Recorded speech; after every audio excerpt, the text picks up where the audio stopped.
Bienvenidos y bienvenidas a la Pepa en la geopolítica, donde la verdad no se maquilla y el poder se desnuda. Hoy nos adentramos en una pregunta incómoda pero urgente. ¿Está regresando el fascismo a América Latina? Desde un discurso autoritario hasta la criminalización de las protestas sociales, vemos señales que nos recuerdan los capítulos más oscuros del siglo XX. Pero esta vez el fenómeno no llega con botas militares, sino con traje democrático, algoritmo y fake news. Para entender este fenómeno, conversaremos con un dirigente de Colombia Humana, un movimiento que ha enfrentado de frente la violencia política, la exclusión y el modelo neoliberal que alimenta esta nueva forma de autoritarismo. Prepárense para una conversación sin filtro desde la historia, donde la historia se cruza con el presente y la resistencia se vuelve urgente. Hoy vamos a hablar con Marcelo Caruso, hermano que es de América Latina entera, filósofo, investigador social, tiene varias obras, ya lo dijimos, dirigente de Colombia Humana, el movimiento que está en el poder en Colombia, pero además es ingeniero, tiene una trayectoria política grandísima. Vamos a presentarle a nuestro hermano Marcelo Caruso para iniciar con este proceso. Buenos hermanos, saludos, ¿cómo está usted? Buenas, Tito, mucho placer en verte, en escuchar tus comentarios, tus programas. La Pepa es uno de mis preferidos, y aquí en Colombia, más que todo, desde el pacto histórico, que es el nuevo partido que estamos construyendo entre todas las fuerzas de izquierda, sociales, políticas, para enfrentar lo que es el último año del gobierno y la continuidad. Y en ese sentido, esta invitación al tema de las nuevas formas autoritarias que se han llamado neofascistas me parece un tema muy vigente, muy importante, y al cual hay que saber entender y también hay que saber cómo frenarlo, combatirlo, en el sentido de que no puede ser una propuesta que se imponga como está sucediendo. Sí, muchas veces nosotros entendíamos que el fascismo venía con botas militares, como hemos dicho, y con tanques. Pero esta vez no ha llegado con tanques. Esta vez viene disfrazado de discurso nacionalista, de odio, en contra de poblaciones minoritarias, en contra de los migrantes. En fin, hay todo un discurso creado, pero también está el fake news. Ellos también criminalizan líderes de la izquierda o líderes sociales que necesitan criminalizar para sacarlo del debate político o del debate social. Y es ante esta situación que nosotros entendemos que hay que comenzar a divulgar y hay que comenzar a poner los puntos sobre las íes de lo que es el fascismo y qué ha sido el fascismo y cómo se está planteando esta nueva conducta fascista. porque todo el mundo cree que vamos a tener el fascismo. Mucha gente piensa como lo fue con Benito Mussolini o como fue con Hitler en Alemania. Pero la derecha se ha ido mutando, ha ido cambiando, ha ido tomando nueva forma. Y ya viene con saco y corbata y viene con ese discurso que hemos planteado, un discurso de odio artero, completamente segregacionista, y hay que ir desmenuzando esta situación. Vimos lo que ha pasado en Bolivia, lo que pasó en Argentina, tu ciudad natal, donde se ha instaurado un gobierno de corte fascista. Lo que pasó en Brasil con Bolsonaro, lo que ha pasado en la misma Colombia, un gobierno anteriores, y cómo esos grupos fascistas están tratando de recomponerse y boicotear el gobierno de Petro y las acciones que está haciendo Petro. Ante esta situación, queremos abordar contigo, Fermín, estos problemas. Y queremos que la gente, antes de entrar a fondo con estos análisis, que la gente pues se registren en la PEPA, entren a YouTube, se registren en la PEPA, y que después de registrarse, cuando vean lo que estamos haciendo, si esto es de su agrado, pues que lo compartan con su red de relacionados. Pero también queremos decir que este programa se transmite por Radio Marín 96.9 FM y una red de emisoras más en Venezuela. Y que las personas que o lo escuchen por Radio Marín o que reciban por WhatsApp o por otro medio la invitación, pues que entren y se registren en YouTube en la PEPA. Bueno, ya después de esto, pues vamos a continuar con Marcelo Caruso hablando de esta situación. ¿Crees tú, Marcelo, y creemos que los amigos también que nos están viendo pueden hacer preguntas o contestar esto? ¿Crees tú que en América Latina se está entronizando una nueva forma de fascismo?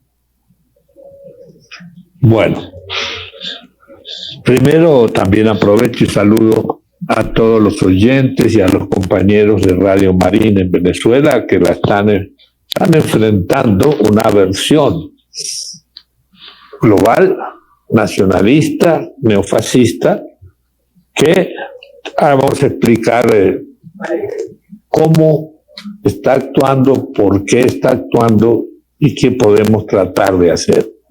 En primer lugar, voy a leerte una cita que dice así, de un alto personaje de Estados Unidos: me atrevo a afirmar que si la democracia americana deja de progresar como una fuerza viva, intentando mejorar día y noche con medios pacíficos las condiciones de nuestros ciudadanos, la fuerza del fascismo crecerá en nuestro país. Lo decía Franklin Delano Roosevelt el 4 de noviembre de 1938. Bueno, 90 años después, esa predicción que hacía Roosevelt, quien armó el famoso New Deal, el pacto político, el ingreso del keynesianismo después de la crisis del liberalismo clásico, se está cumpliendo. Porque el fascismo está tomando también un carácter que es imperial, global, que lo intentó hacer Alemania con Hitler y que ahora lo intenta hacer una franja dentro de Estados Unidos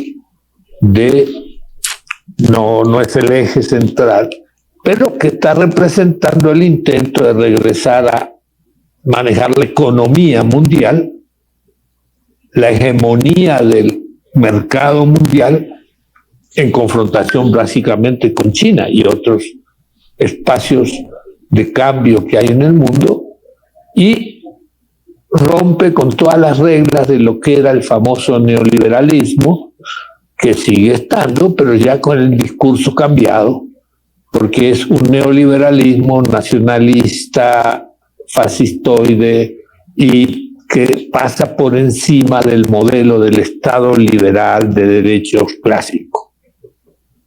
También lo era el fascismo, por eso le decimos neofascismo. También lo hizo Hitler, Mussolini, y hoy se ha extendido particularmente en América Latina. En aquel entonces, el enemigo principal de este pensamiento ideológico que negaba la democracia tradicional burguesa liberal y se basaba en una imposición desde un poder autoritario por encima de las instancias democráticas, sea sociales, políticas, aún burguesas, tenía como enemigo principal la Unión Soviética. El eje de la Segunda Guerra, más allá del interés y de la lucha interimperialista por dominar el mundo, tenía en un común acuerdo a las dos partes enfrentadas que había que acabar con la Unión Soviética.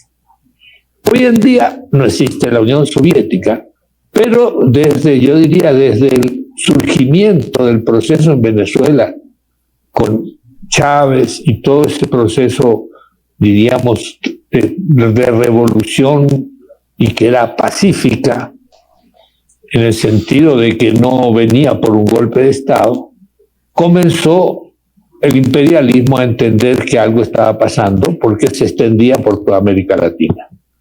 Ya el enemigo no era el clásica Unión Soviética, el comunismo, sino que había un nuevo tipo de gobiernos transformadores, antiimperialistas, con propuestas socialistas, que estaban surgiendo en su propio patio trasero.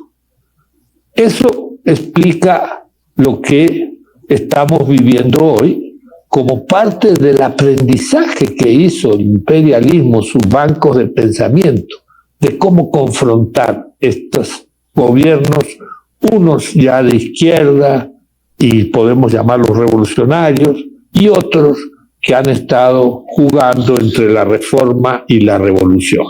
Porque no hay condiciones, porque no controlan los ejércitos como sí lo pudieron hacer en Venezuela, aún en Nicaragua, aún en Cuba.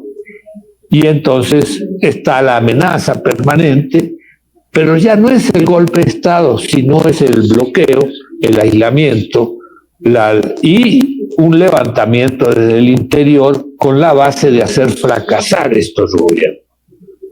Cuando estos gobiernos fracasan, o no fracasan, no logran avanzar en lo que era su mensaje inicial, que genera mucha ilusión en la gente, se han presentado fenómenos que ahora lo volvemos a ver en Bolivia, donde la gente que tenía la esperanza en una alternativa progresista, que votó por la vía electoral, los eligió, tiende a tener cierta decepción, rechazo, y surge el discurso muy bien fabricado por el imperio, por una tercera vía, por alguien distinto. Eso es Donald Trump. Yo no soy ni republicano clásico, ni soy de socialdemócratas o demócratas de Estados Unidos. Yo soy una nueva fase que va a acabar con toda esa corrupción, con todo lo que había antes, y lo haré grande a Estados Unidos de nuevo. Ese es el mensaje trasladado a Argentina, es el de Milei. Fue convirtiéndose en el mensaje de Bukele desde su origen cada vez más hacia allá. Lo están instalando en Ecuador y lo están instalando en Bolivia, y pretenden instalarlo con un neofascista abierto y declarado en Chile. La primera pregunta es, entonces, ¿qué entendemos lo que ellos han realizado y lo presentan como una nueva forma de luchar contra estos gobiernos desastrosos, comunistas, castrochavistas y como han llamado?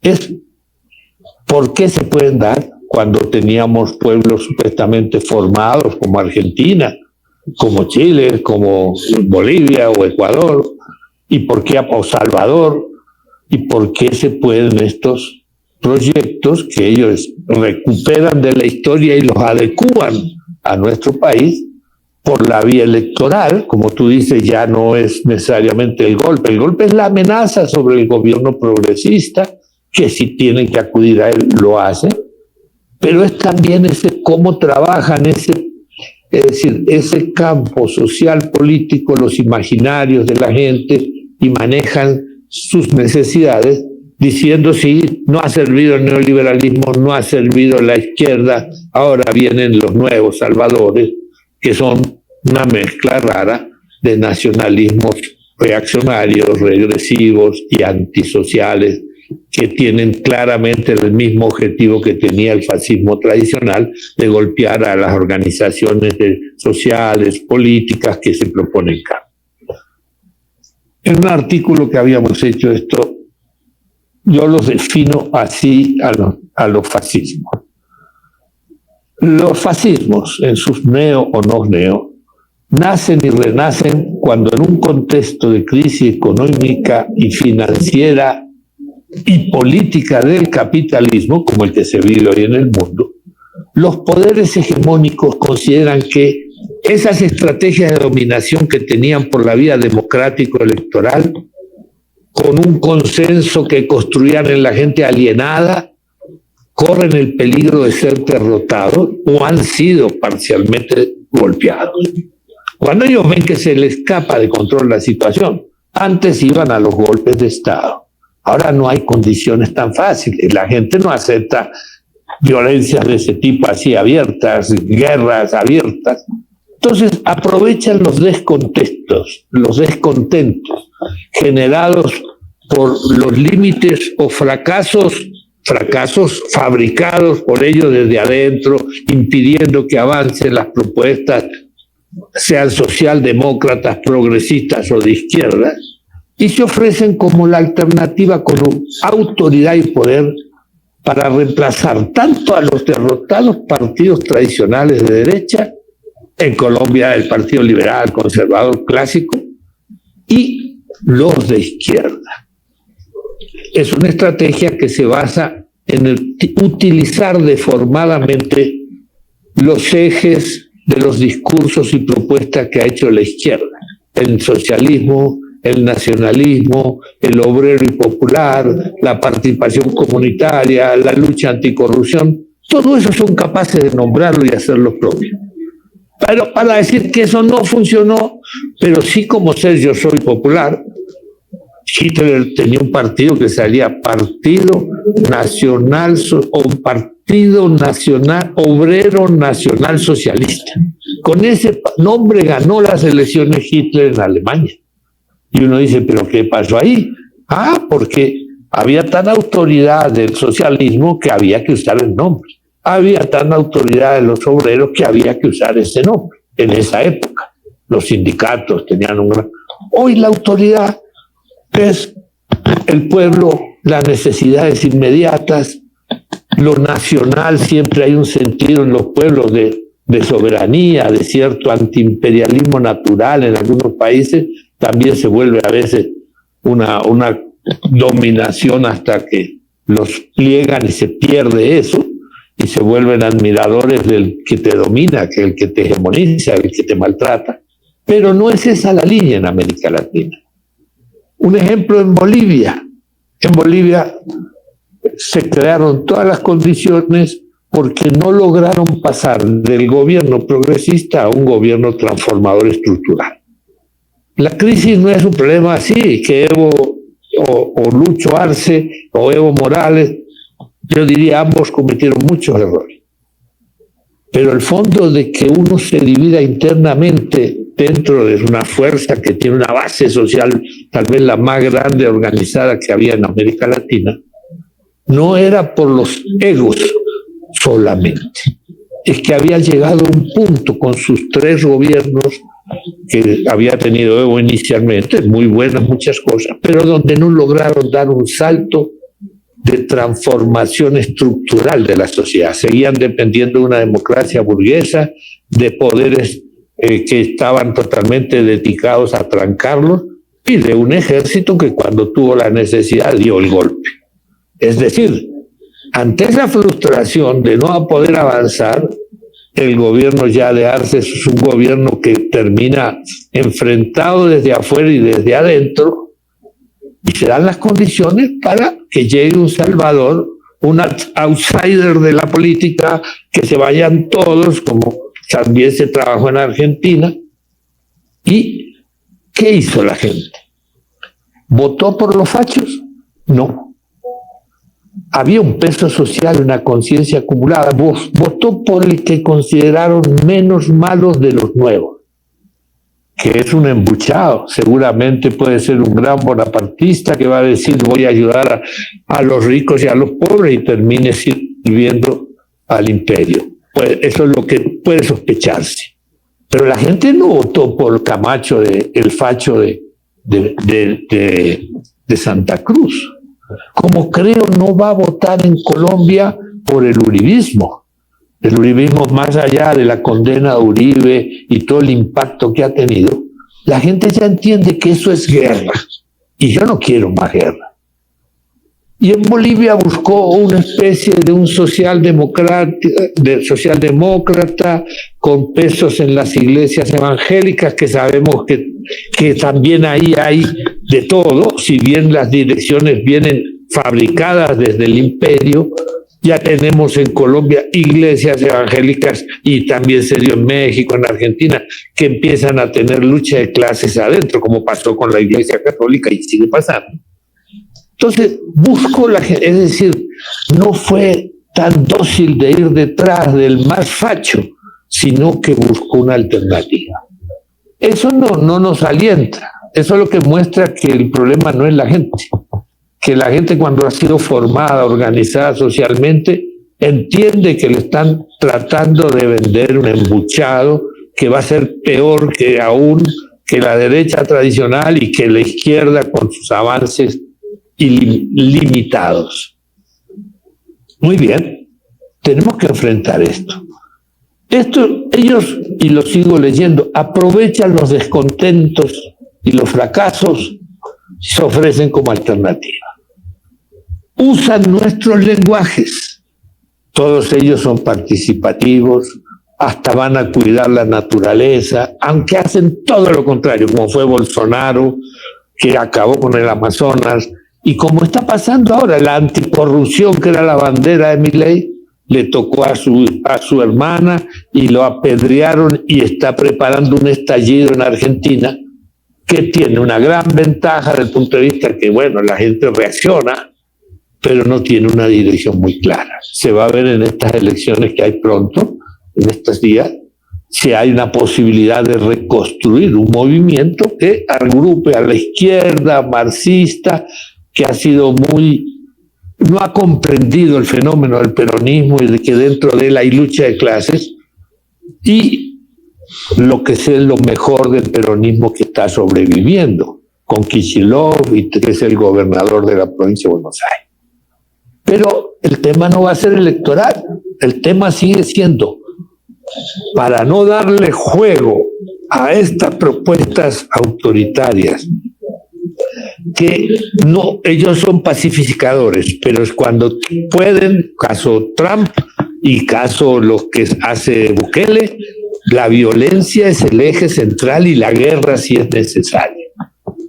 Puede que Milei no se pueda inventar una guerra, ni Uribe aquí pueda inventar una guerra con Nicaragua, pero agudizan los conflictos internos, y tenemos una agudización de la guerra en Colombia.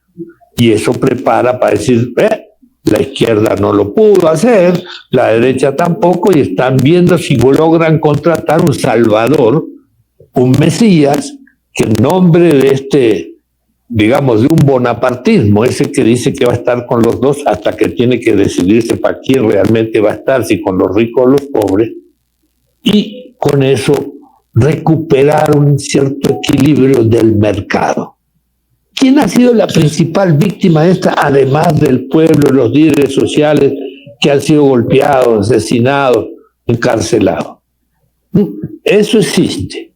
Eso, digamos que es una realidad que tenemos una consecuencia muy grande. Pero el más dañado de esto es el Estado tradicional, el Estado de Derecho liberal, que generaba siempre dos puntos más de equilibrio que encantaban a la gente y decía, es la única sociedad posible, la sociedad capitalista que tiene un buen Estado que a veces hace bienestar y es un Estado que ayuda, tiene ciudadanos individuales que nos ayudan y tiene democracia.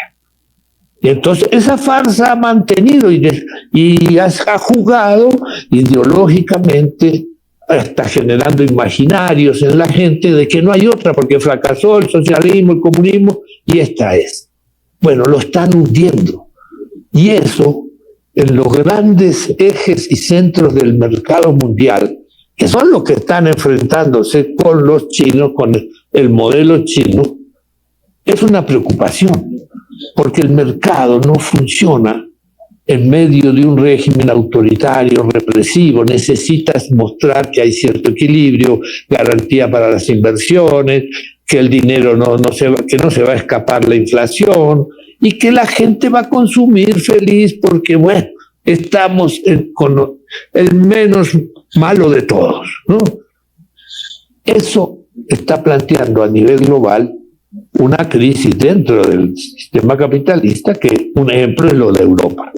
Dejar de ser estados de bienestar y garantizar derechos para armarse con armas que nunca se las tienen que comprar todas Estados Unidos, el 80%, que se lo ha impuesto Trump, pero que lo que hace es que la gente que hasta ahora estaba indignada con la socialdemocracia y está votando por los fascistas en Europa, vas a entender que los fascistas ahora lo que están haciendo es gastar la plata que dijo que se le iban a dar a ellos para comprar armas y armarse y para generar y estimular guerras. Tienen que Rusia va a invadir toda Europa. No ha podido con Ucrania, pero va a poder invadir a toda Europa. Y están gastando en eso. Pero no... Entonces vemos dos tipos de fascismo. Ya termino, Tito. El fascismo europeo, que de entrada la gente se fue, digamos, decepcionada por la socialdemocracia, que la izquierda revolucionaria nunca llegó a gobernar en toda esta Europa que hablamos occidental, y se están yendo hacia los fascistas, se estaban yendo. ¿Qué va a pasar ahora? Esperemos que haya una madurez y una posibilidad de cambiar y revertir eso. Ya en parte en las elecciones en Francia se vio eso. Y en América Latina se expresa con una estrategia para aprovechar los límites que ellos mismos les ponen a los gobiernos progresistas y de izquierda para preparar alternativas fascistas, como esta señora de Venezuela y todo, que no son solo discursos enormemente primarios, no hay una propuesta de programa, de salida, no. Son estos, son bandidos, son el cartel de los soles, Petro es el jefe del narcotráfico. Y eso tiene límites. El gran mercado tiene una crisis enorme. Por un lado, lo que es para ellos la amenaza del ingreso en el mercado de China, pero por otro lado, que su mercado, su patio trasero, sus consumidores están al borde de un estallido que no pueden medir. Por eso se aguantaron a Donald Trump, al que lo votaron los excluidos, los trabajadores sin empleo, los jodidos de Estados Unidos. Pero cuando vean que lo que hace termina jodiéndolos más todavía, ¿qué va a pasar en Estados Unidos? ¿Qué pasa con ese bipartidismo? ¿Qué va a pasar? Digamos, lo de Bolivia es trágico porque no fue solo la estrategia del imperialismo, fue la debilidad nuestra, de nuestra fuerza de dividirnos, cuando es más unidos que nunca hay que estar. Porque llegaste a un límite, como pasa aquí, no te pasan las reformas. Hay que acudir a la gente, hay que acumular fuerzas que estén organizadas y conscientes para no ser llevadas por estas ilusiones que nos están vendiendo estos vendedores de grandes milagros. Y esperar condiciones globales, porque es verdad que hay límites. La misma Venezuela puede hacer lo que quisiera desde el punto de vista económico, social, pero está aislado, está reventado. Lo que le está pasando a Cuba, mucho más grave todavía aún. Entonces, nuestra alternativa, y esto lo planteo, fuera de entender cómo se nos venden y llegan a imponerse estos modelos neofascistas, es cómo resistimos, porque no podemos hacer la revolución, solo podemos aspirar a reformas, pero ya no caer en el antiguo dilema, válido entonces de reforma o revolución. Nosotros necesitamos reformas que organicen, creen conciencias, aun cuando son derrotadas, acumulen fuerza para decir reforma y revolución. Acumulan fuerza, ganan tiempo, pero sobreviven y crecen y preparan escenarios para que sea posible esa revolución. Escenarios dentro de las Fuerzas Armadas, que el que no lo hace está frito hoy en día. Escenarios dentro de las capas medias, que muchas veces son las primeras que han votado a estos espacios populares, populistas, neofascistas. Pero también en algunos países, como ha sucedido en Argentina y en parte en El Salvador, de sectores populares desesperados que están buscando mesías a toda hora. Creo que ese es el eje de la charla. Tito, no te he dejado hablar, me disculpa. Adelante con otra pregunta. No te preocupes, que a mí me encanta escucharte, porque tú hablas con criterio, con base teórica y con base científica. Marcelo, analizando la situación de América a partir de lo que tú has construido ahora mismo, hablando, podemos también decir que ha habido una situación de incidencia externa impulsada por el imperialismo para recomponer el capitalismo, porque todo esto para tratar de recomponer. Hitler no surgió porque Hitler fue un dechado y que quiso, ¿no? Hitler fue financiado por el grupo Ford, por el mismo Henry Ford, para que llegara al poder. Y los norteamericanos apoyaron a Hitler hasta que vieron que ya iba a perder y entraron de último a la guerra en el mundo, la Segunda Guerra Mundial.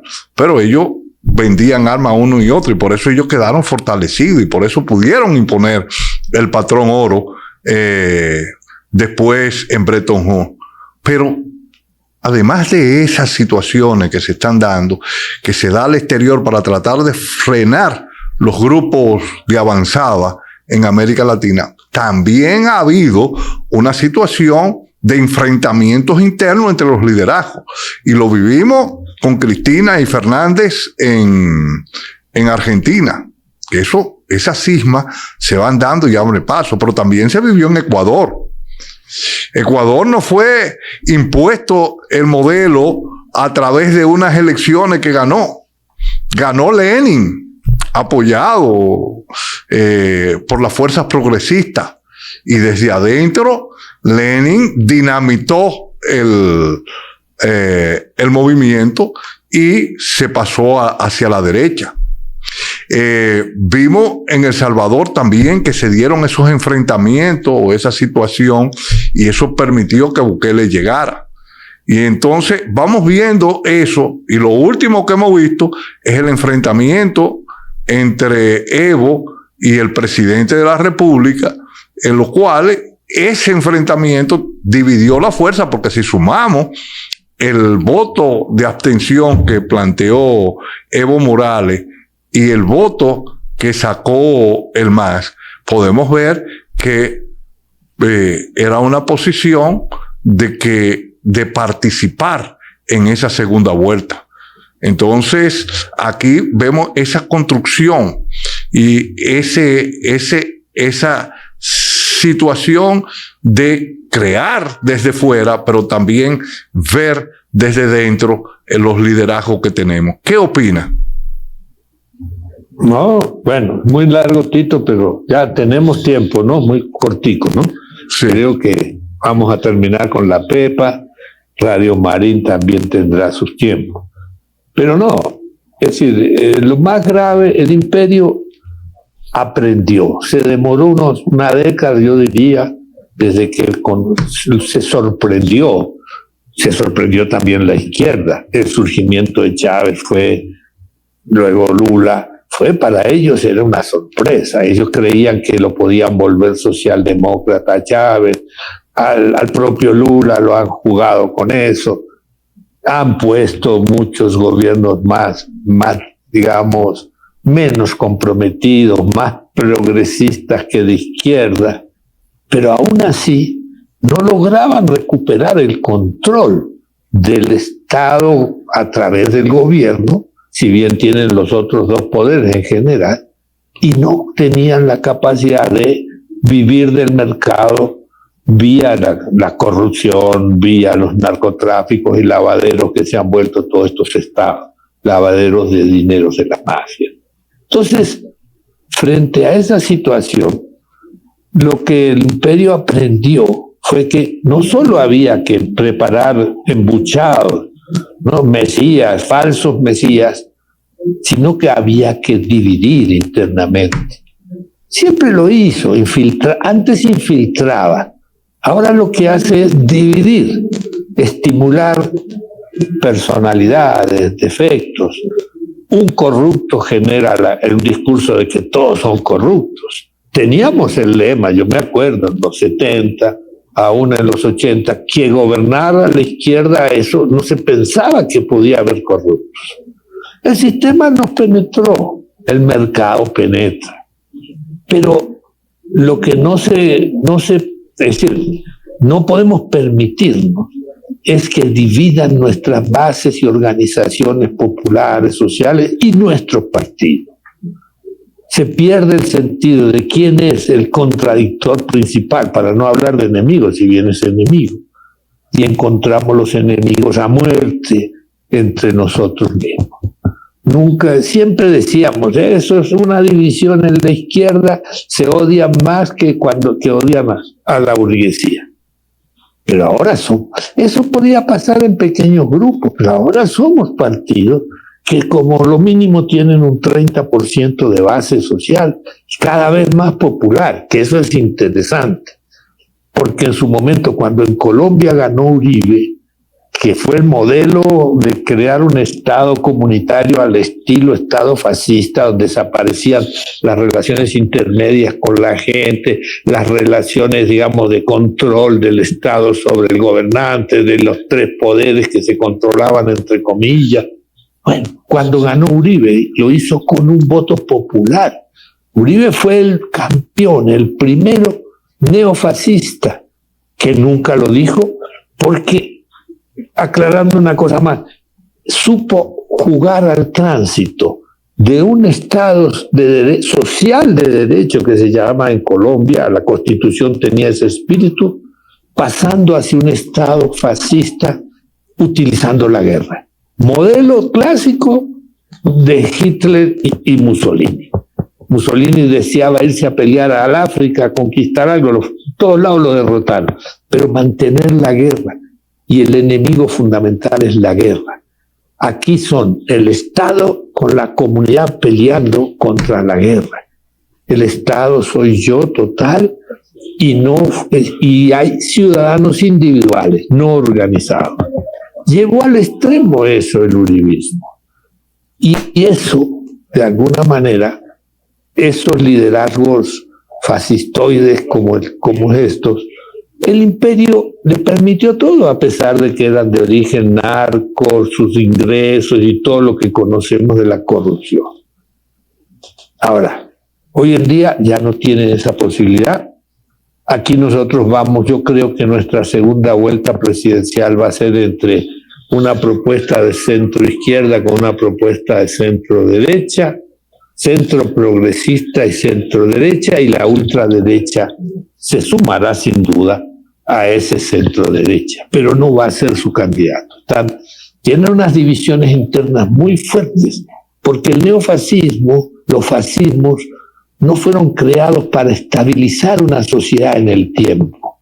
No, son para responder a tu debilidad como Estado social de derecho. Es débil para el mercado muchas veces tener que dar tantas concesiones, pero sobre todo responder a que te crece una fuerza social política que te puede generar un proceso transformador y revolucionario. Y ellos lo están enfrentando con mucha inteligencia y con mucha violencia. Lo que hace de Donald Trump a todos estos jefecillos que aparecen, lo que está generando también es una reflexión crítica y de crisis en la izquierda. Porque dice un líder de una izquierda de todos estos países, dice, pero ¿cómo nuestra gente que era tan madura y de un día para otro se pasó del FMLN a Bukele, del peronismo obrero a Milei? O ahora podríamos decir del MAS y los indígenas y los campesinos a un personaje que va a ser posiblemente un autoritario disfrazado inicialmente para que no lo jodan, que va a entregar el litio, que es lo que está en juego, a los Estados Unidos. Tienen ya a Milei, tienen el ACAS con muchas posibilidades de ganar en Chile, o más ahora con esto de Bolivia, y ahí está el corazón, la pepa, verdadera pepa del problema, de por qué les interesaba dividir y golpear a los gobiernos progresistas, sea en Argentina, en Bolivia o en Chile. Está eso. Y eso a los grandes mercados, a los grandes grupos financieros, eso es clave. Pero es transitorio. Yo me apropio de eso y después necesito volver a la farsa de la democracia electoral alienante, supuestamente participativa, pero nunca con democracia directa. Eso es lo que viene. Y hay que aprender a jugar esto muy integrados entre todos, muy intercambiando las experiencias y los saberes de cada pueblo, porque esto no lo gana ninguno solo, ya está comprobado. No, la estrategia de ellos es aislarte para que tengas que sobrevivir solo. Ha sido muy interesante la decisión del presidente Petro en lo internacional, en general sus posiciones han sido bien importantes, de decir, Venezuela no se toca. Si tocan Venezuela, nos tocan a nosotros. Y se han callado la boca. Y hasta ahora el Donaldo no ha tenido un ataque directo con Colombia, porque acá tiene 7 bases, tiene una cantidad de cosas que si esto se le desestabiliza, puede girar muy rápidamente a una guerra civil mínimamente donde el mercado se le jode y el control militar de la región, que estaba llamado a hacer eso Colombia, la Israel de la región, hoy está muy complicado. Y hay que ver qué pasa también dentro de nuestro ejército. Bueno, hasta aquí, Tito. No, todavía. ¿Alguna cosa para despedirnos? No, falta todavía unos minutitos, pero vamos a hablar. Interesante lo que has hablado. Me interesa saber cuáles son los pasos que se están dando en Colombia para enfrentar esta situación y si va a haber una unificación amplia de las izquierdas en Colombia, porque sabemos que participó en las elecciones pasadas el pacto histórico, ganó las elecciones con un frente amplio de izquierda, pero también ahí están los comunes, que es un frente de la antigua FARC que ha decidido participar en las elecciones. Si esos grupos que participaron individualmente, visto el empuje que tiene la derecha en este instante y la posición de que hay que mantener el gobierno en Colombia, si esas fuerzas van a ir unidas en estas elecciones y lo que están planteando para enfrentar una situación de que puedan dividir la fuerza de izquierda y pasar un gobierno fascista en Colombia. Bueno, lo primero es, hay un fenómeno en Colombia que se ha presentado y se ha construido un movimiento petrista. Cuando uno dice peronismo, gaitanismo y los ismos que han habido, tenían siempre una raíz, el propio chavismo en su origen, donde hay un líder carismático que atrae a la gente.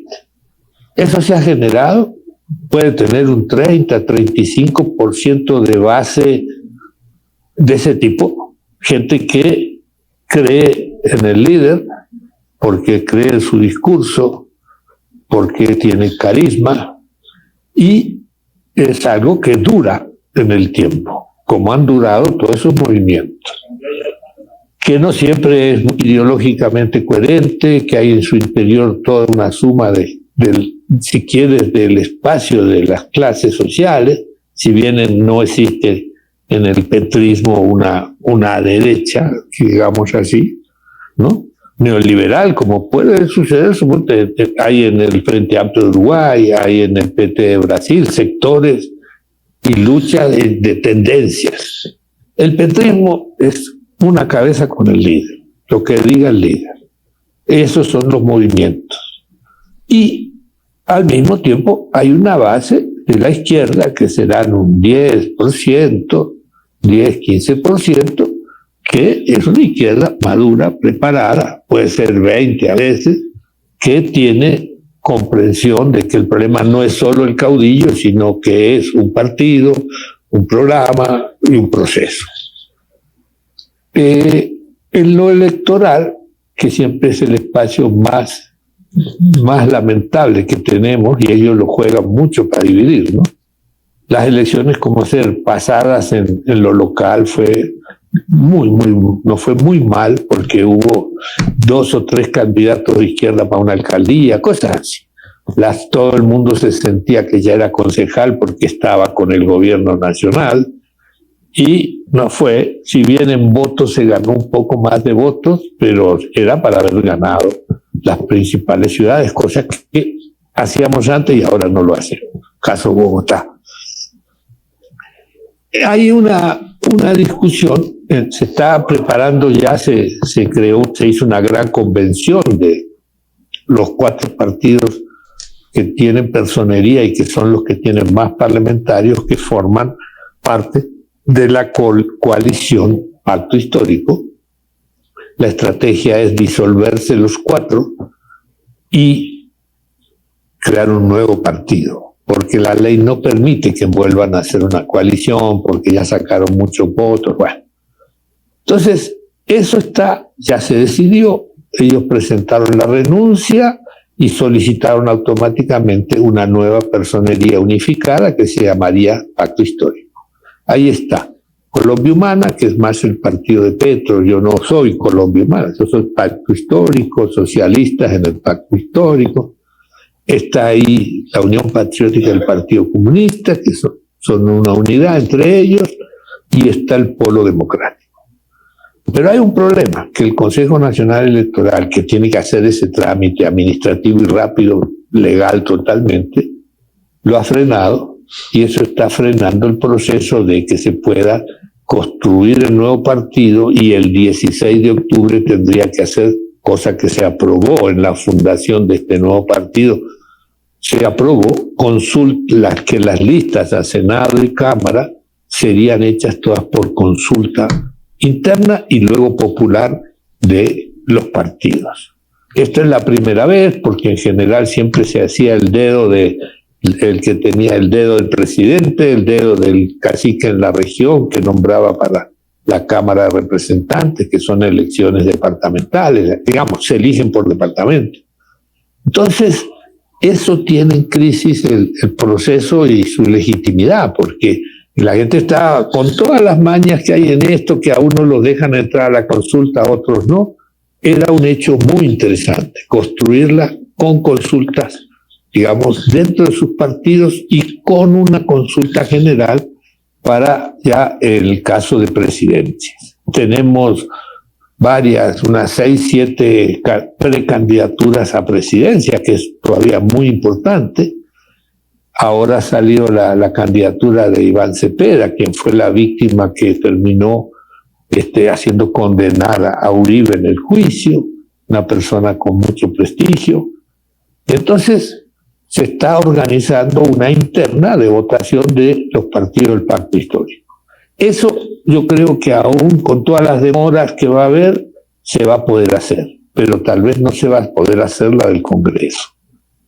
Hay unidad de todos, los que están en el pacto histórico y un sector que por ahora está fuera, que son comunes y otros partidos más pequeños que tienen personería, pero que no quisieron entrar porque, es decir, que van a apoyar el candidato y la consulta del candidato de izquierda, que se va a hacer, explico después mejor esto, pero que van a tratar de ir con listas divididas, separadas, al Congreso.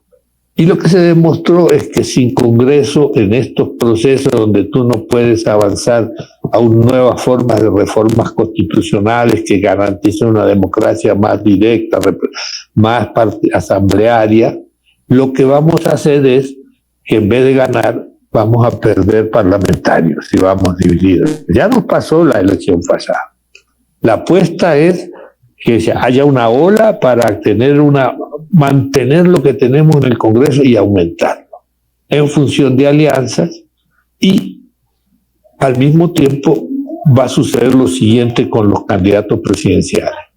El pacto histórico va a ser la consulta interna pública el 16 de octubre es decir, de sus parlamentarios y demás. Luego va a ser la consulta sobre el precandidato del pacto histórico, que creo que es el 16 mismo también.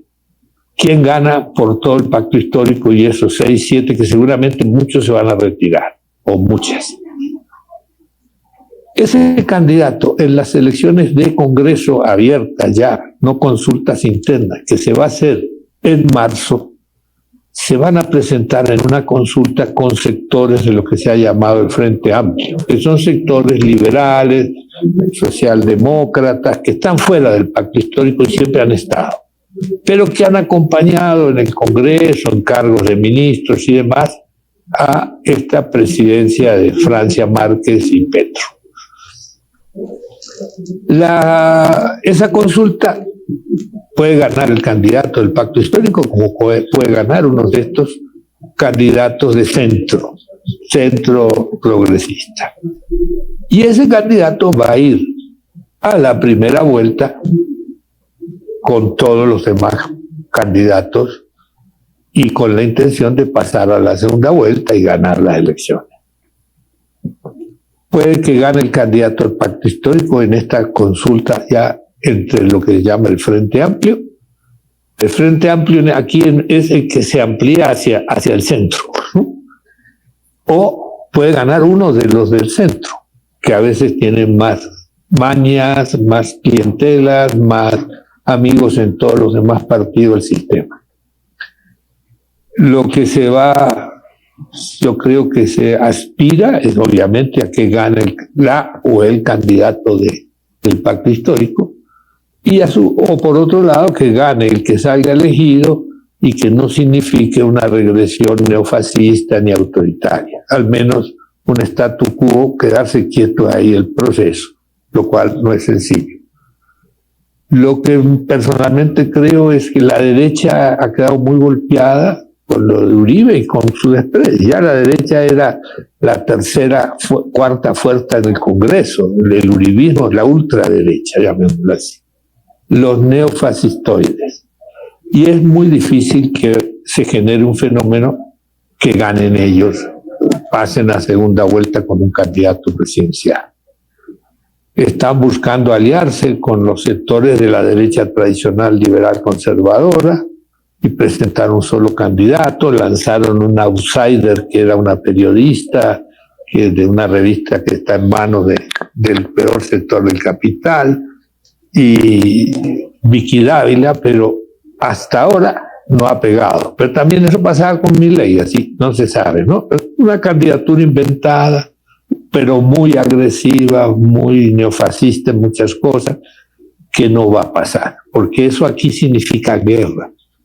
Una línea de ellos, de esta ultraderecha, es mantener la guerra. Han presentado un proyecto como ser para echar abajo el acuerdo de paz, ¿no? Que se firmó en el 17, acabar con él. Eso es, son muy torpes. La derecha inteligente dijo, no hablemos de eso, porque si no las elecciones serían entre los que quieren guerra y los que queremos paz. Y no van a ser tan bobos de caer en esa trampa. Van a hablar de paz, que la izquierda no la supo hacer, que fue incapaz, que creció la guerrilla culpa de ella. Bien. Entonces, no tienen el panorama claro. En el centro no hay candidatos con mucha fuerza, pero es muy posible que la gente vote el centro por la polarización que han inducido para mostrar, ¿no?, que ambos no son capaces de coexistir, pero les falta la candidatura. Los que hay, todos dan un perfil, pero no tienen todavía una base nacional. Y nosotros que estamos en esto, un candidato de izquierda que se va a enfrentar, salga el que salga, el pacto histórico, con sectores que vienen del centro, pero de un centro no derecha, sino un centro un poco más progresista. Hay varios nombres, pero decirlo puede que no resuelva mucho. Entonces, en ese escenario vuelve lo mismo.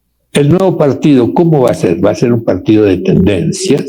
No se van a disolver, los partidos van a dejar los que existen como fuerzas, todos, van a seguir existiendo con su funcionamiento propio. Pero se van a organizar, se habrá un congreso y ahí se harán alianzas. Y lo que yo supongo es que se van a construir corrientes, como pasó en su momento en el pacto, en el polo democrático, que es un poco volver a esa historia, donde había sectores más de izquierda unificados de distintos partidos, o la base de un partido que se aliaba con la base de otro en algunos temas. Vamos a tener tendencia de izquierda, tendencia de centro progresista y tendencia más meramente progresistas que muchas veces coinciden o conectan o no les importa mucho discutir sobre el tema del neoliberalismo. Entonces, esa va a ser, si se consolida ese partido, va a ser la base de continuidad, porque si el gobierno no es con el candidato del pacto histórico, y aún si fuera el candidato del pacto histórico y no tenemos una fuerza parlamentaria, vamos a repetir un proceso de estos que es de mucho desgaste. Y pasa después lo de Bolivia, ¿no? Cuando tú no eres capaz de dar la salida, terminas como en la familia, cuando se quedan sin empleo los dos, la pelea o uno termina rompiéndose la familia porque no hay garantías y la culpa es del otro, nunca la culpa es mía. Y en la política pasa lo mismo. Bueno, con esa parte de la familia y esa parte de la división y de lo que pasa, hemos llegado al final de la pepa en la geopolítica. Queremos en 30 segundos que Marcelo se despida de nuestros amigos que nos ven y que nos escuchan. Bueno, a los amigos de República Dominicana y quienes te escuchan en toda América Latina, agradecimiento por las reflexiones y si pudieran te envíen todos los comentarios necesarios para seguir aprendiendo. Cuestiones sin problema. Aquí nada de esto fue escrito por ningún gran maestro del marxismo. Hay fuentes para eso, pero hay que aplicarlas en esta realidad totalmente nueva. A los compañeros de Venezuela más aún, nuestra esperanza de que nuestras zonas de desarrollo fronterizos comunes sirvan para articular mucho más nuestros procesos, nuestras fuerzas y confrontar a los enemigos de la integración, a los enemigos de los gobiernos progresistas y de izquierda, y a su vez que podamos aprender tanto de nuestros errores como de nuestros avances en estos procesos tan complicados, siempre en tránsito hacia algo que no se sabe todavía si vas a llegar, ¿no? Y somos una fase en la humanidad de tránsito. Y esperemos que sea un tránsito no para atrás, sino para adelante. No más. Muchas gracias. Hoy, desde el Pacto Histórico, hemos escuchado una voz que no solamente denuncia, sino que también propone. Porque resistir no es decir no, es construir un sí que valga la pena. Y con estas palabras hemos llegado al final de la Pepa en la geopolítica en el día de hoy. Esperamos que usted comparta, pregunte, porque necesitamos que cuestione, porque es tiempo de regresión autoritaria y es tiempo de crear conciencia, porque la conciencia es el primer acto de rebeldía. Muchas gracias y hasta la próxima.